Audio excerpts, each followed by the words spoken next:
Fate. A new campaign. Returned to class to promote the revolution. Finally took Jiyoung and Jiyun back to school.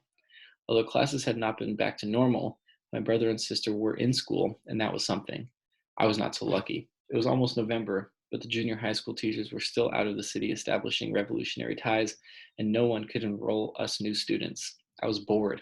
After finishing the marketing, I read, practiced calligraphy, knitted, and spent a long time with Annie. I was bored, but had never stopped being frightened. I worried Dad.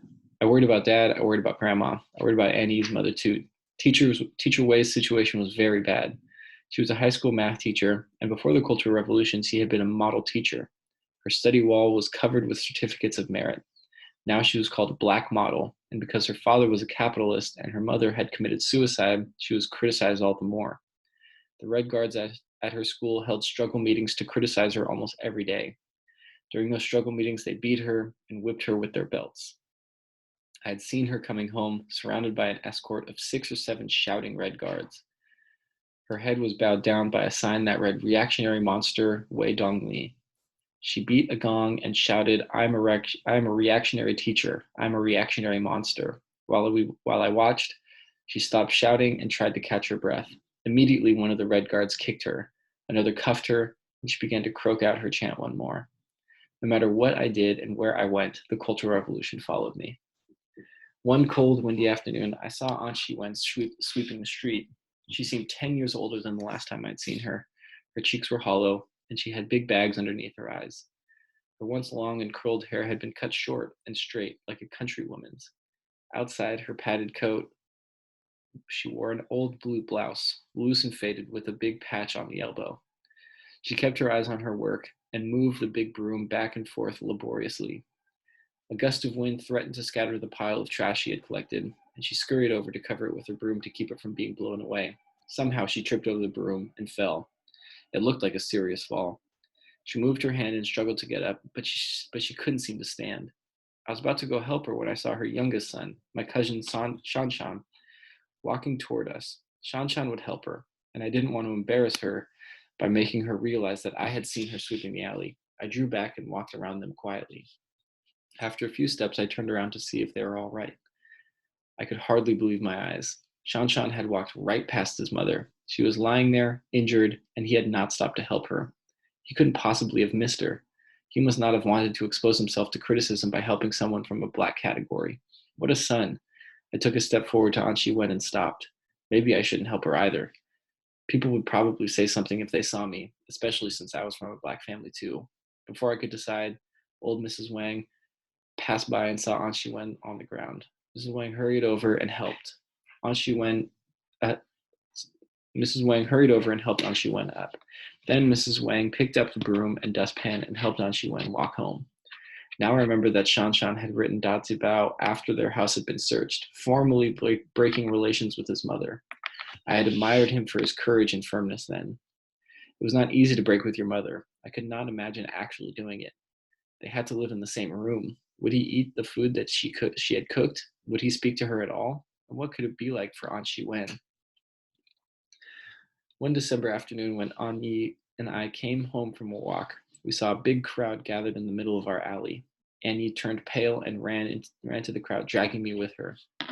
People, mostly neighbors from the alley, were standing in neat circles, almost as if they had formed ranks intentionally. An oddly familiar voice shouted, "Down with the oppressor, Sang Hong Zhen! Down with the black executioner!" Sang Hong Zhen, Du Hai's mother, the neighborhood party committee secretary? I looked at Annie in amazement. Annie's whole body relaxed, and she even smiled. Oh, I was so scared. I thought they were from my mother's school. We squirmed into the crowd. Du Hai's mother was standing on a stool, her head lowered to her chest. 2 torn shoes, the symbol of immorality, were hung around her neck, along with a sign that read, Sang Hong Zhen, oppressor of the young, deserves 10,000 deaths. Her disheveled hair dangled around her shocked gray face. I hardly recognized the once powerful neighborhood party committee secretary. A short man was standing in front of her, shouting so angrily that saliva formed over his lips. This damned executioner conned me into going to Xinjiang. He turned his face toward us. It was a coarse face, and I recognized it at once. He was Shu Ah San, who used to live next to Six Fingers and moved far away to Xinjiang a few years ago. No wonder the voice was familiar. She lied to me. She told me Xinjiang was like a flower garden. She said we could live comfortably and eat well. And then when we did find when we and then what did we find when we get there? Nothing. Not a damn thing. Not even a building to live on. Not even lumber or bricks. We had to build a lousy hut out of dirt. I fell off the roof when we were building it, and now I'm a cripple. Shu Asan slapped his leg heavily and continued. When I wrote to her to ask if she could help bring me back, she sent a letter to my boss in Xinjiang. They stopped my salary for 6 months and forced me to write a self-criticism to admit that I was wrong. She fooled us into going to Xinjiang and then didn't care whether we lived or died. Is that any way to treat a 16-year-old boy? While I was sick and begging for my food in Xinjiang, what was she doing here? She was running around with men, having a good time. The blue veins on his neck stood out, and his pointing finger almost touched her nose. Thank heaven for the Thank heaven for the Cultural Revolution. Now I've come back to expose this damned woman and bring the revolution here to our own neighborhood. Many of the crowd were moved to tears by Shu Asan's story. I had never liked him or trusted him, but what if he said was true? But if what he said was true, she was really wicked. Besides, she was Duhai's mother. What did I care about her problems? Shu Asan was still shouting slogans, but Ann Yi and I pushed our way out of the struggle meeting. I wish I could see Duhai's face now. I couldn't help gloating.